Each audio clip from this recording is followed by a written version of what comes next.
honest, I'm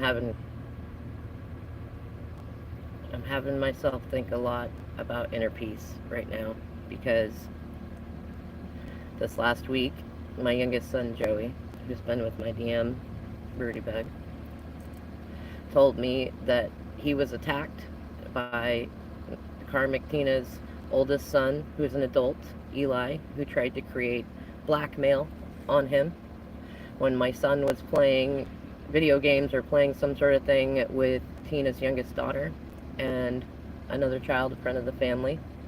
And they were talking with game language like, I'm going to shoot you, I'm going to kill you, stuff like that. And that Eli came out, filmed him, and tried to tell him that he would use it against him, and then picked him up and violently shook him. There were bruises on him. He didn't call me, he said, because he was afraid that his dad would get hurt. He said that Eli somehow got in big trouble, but there was no legal record of it. Joey was not taken to the doctor. Nobody told me about it. And then a time later, Eli was allowed back to the house, which likely means that his mother, Tina, allowed him there, where Rudy tried to tell him to leave when he tried to get aggressive about some music that Joey and his dad were listening to, and that Eli assaulted his dad there while he was trying to kick him out. I was trying to convince Joey to just come and be with me where he's safe. He said he wants to be with me, but he is afraid for his dad. And I understand it, because if they're willing to try to create blackmail on a 10-year-old, yeah, I can only imagine. And his dad called me from Joey's phone to ask about it, and I stayed calm, and I said, yes, this is stuff that either he has told me, I have evidence through conversations that Rudy has told me, or that Joey has told me, or that Eamon has told me, and things that go on regularly over there. And especially with having taken Joey to the hospital yesterday because he's not getting enough to eat or drink, that it made his cold that much worse, that he almost passed out in a Walmart while we were getting him food to take back to his dad, so at least he could be safe there.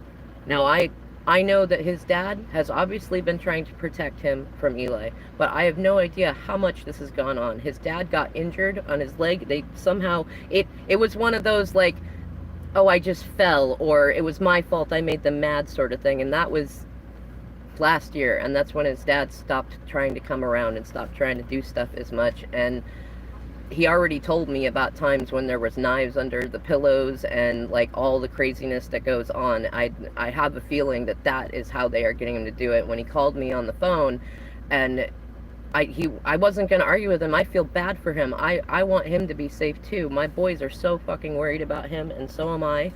But I gotta get Joey to safety. And he's trying to say that he breaks things in the kitchen all the time, and that he gets mad all the time. He was raised that way, with people trying to blackmail him and saying that it's his own fault, telling him that he's bipolar when he's not. We went to therapy together. We saw doctors together. He is not. And I don't know, he said that he was going to try to get a restraining order on me, but I've not done anything legally wrong. And he got Joey so scared and crying and tried to demand if he wanted to come back. But he does want to be with his dad. He just wants to be safe, not have to worry about his dad having to fight to protect him and things like that. I totally get that. But he also wants to come back and be with me if his dad's not going to get himself out of that situation. And I want him with me. And he should legally still be fully in my custody. Because of the way that his dad left a few years ago, and that Tina wouldn't have any healthy boundaries to help there be a blending in some sort of healthy way. And she left Joey with her young nephew that, like, I heard that her 16-year-old was home, but she and Rudy have also told me that he's very autistic. I don't know that he would be capable of helping if the 4-year-old or Joey were really hurt.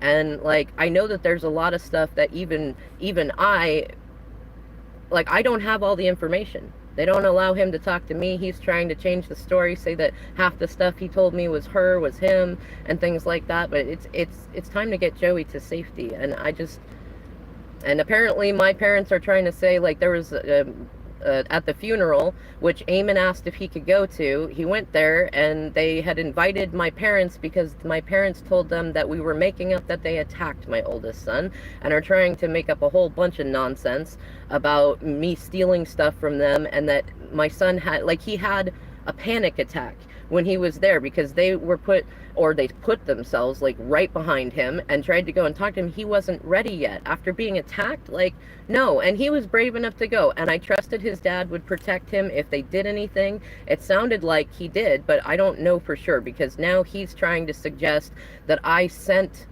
our oldest son there to make a scene, which is like, why would I do that? That makes zero fucking sense. Like, I don't know. But either way, thank you for praying that my youngest son gets to safety, and hope, and preferably that his dad gets to safety, that all of this gets documented, that I suppose if anybody's trying to put more on my name, especially my parents, that it gets cleared. Like, my mom is pissed because she's trying to attack my oldest and say that it was all on him, that he made up stuff, that all this stuff happened. They got the police to believe that he was just throwing some tantrum, which is ridiculous. And then she's mad because it's not safe for me to even go back there and get our stuff, which my son is already going through incredible emotions about, because the only stuff that his dad ever gave him is there. And I said, no, it's not safe. I'm not going to put myself at risk for stuff. I know that it's stuff. I understand it. I have tons of stuff there that was me and his dad's stuff, pictures of my boys and stuff like that. Like, I would like it, but it's not worth the risk of whatever they might try to do, especially with the way that they're trying to twist things and suggest that I'm just trying to twist things, which I know that Spirit will protect us, and it already has so far, and I'm staying calm and making sure that I've already talked to the police. They should hopefully be talking to Rudy soon and being able to get Joey to me, or at least get some protection. I'm going to probably see if I can get a restraining order on Tina's oldest son, at least from him to my youngest Joey, especially with like, you at least take him to the doctor or do something like that. And they were being obstinate about even taking Joey to the doctor with him being so sick. And on top of that, Tina came and the other day, Joey told me that she came with some sort of, like, they said when I had my oldest son ask him that it was cough medicine, but that Tina came out and told him he was to take something and made Rudy come up behind him and take it all. They wouldn't tell him what it was. It tasted disgusting. He gagged on it. I have no idea what it actually fucking was. But to me, that's... You basically forced our son to take drugs. You don't explain it to him. He's very easy to get to take stuff. If you explain it to him, you get good tasting stuff. I sent him over there with natural cough medicine that can't hurt him, so that he can take it himself, so that he's never put in that position again. Got him food, got him all sorts of stuff. There's no reason to treat him like that. And, like, I don't know, there's just so much going on. Thank you for your prayers for all of this, because my biggest concern is that Joey doesn't get hurt again, and that they're safe, and that my Eamon is protected from any more nonsense from its grandparents or any of that stuff. This is ridiculous, and I hope that everybody gets help. Please do not send out any, like, negative thoughts towards people. I know that it can be hard not to, but that just... it becomes like them. Then we become pirates like them. I know that all of them have been through abuses. If Tina's oldest son, Eli, thinks that stuff's okay, I can only imagine where he learned that was acceptable. And, like, that means that he needs help too. And that means that she really, really needs help. And from what she and Rudy and others have been saying, she's got borderline, and I don't know if she's managing it or not. I heard some mention about she didn't take her anxiety meds the morning of the funeral, so I don't know how that stuff is going. And I know that mental health can be a challenge to deal with, but, like, hurting kids is not acceptable, whether it's emotionally or lying, and certainly not physically. That's so messed up. And my heart is still wrenching, because when I was sitting in the hospital with Joey to get him checked on because he almost passed out, there were so many times that he would just, like, look distantly and just be crying silently. The tears were on the sheet, and he'd say, "Oh, I'm sorry, I just check out sometimes." And I can only imagine, because I remember when my dad did similar stuff like that to me growing up. Like, he didn't actually put his hands on me himself, but he used to get drunk and I'd assume black out, and he would try to chase after me to attack me. I tried to bring that up to him when we were last there, and that's part of what he got enraged about. He tried to push me over. They got violent there. And I know that I still have flashbacks about that stuff, and that was when I was little. like littler than Joey. And I know that Rudy went through similar stuff with his siblings, with the step parents that was brought in, like so many things. This is so fucking heartbreaking. And what gets me too is that I think that more people knew about what happened to Joey with Eli. And they're all so hell bent on just not being embarrassed, on people not telling the truth. And it's time for this to be done. It's time for my boys to be safe. It's time. It's just time. Like, no more of this. No more.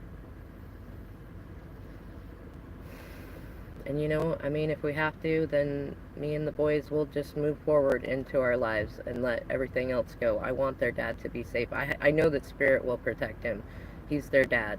And he has clearly done his job to try to protect Joey. But if he's outnumbered and they've got him in any sort of blackmail or anything like that, or they even just make him gaslight himself into thinking that he's done something bad enough to deserve that sort of treatment, then he's going to have to get himself out the rest of the way.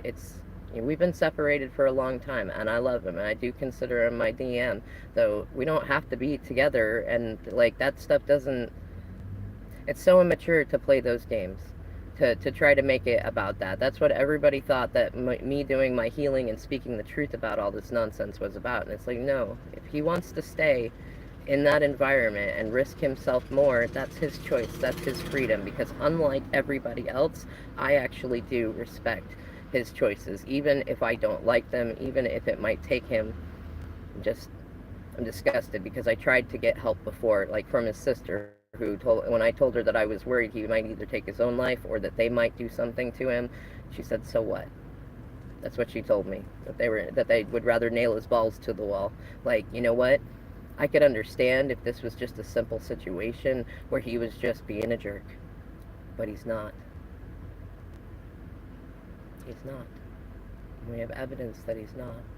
I can feel my heart just... Fuck. I don't know. Thank you for praying, everybody. I'll update later.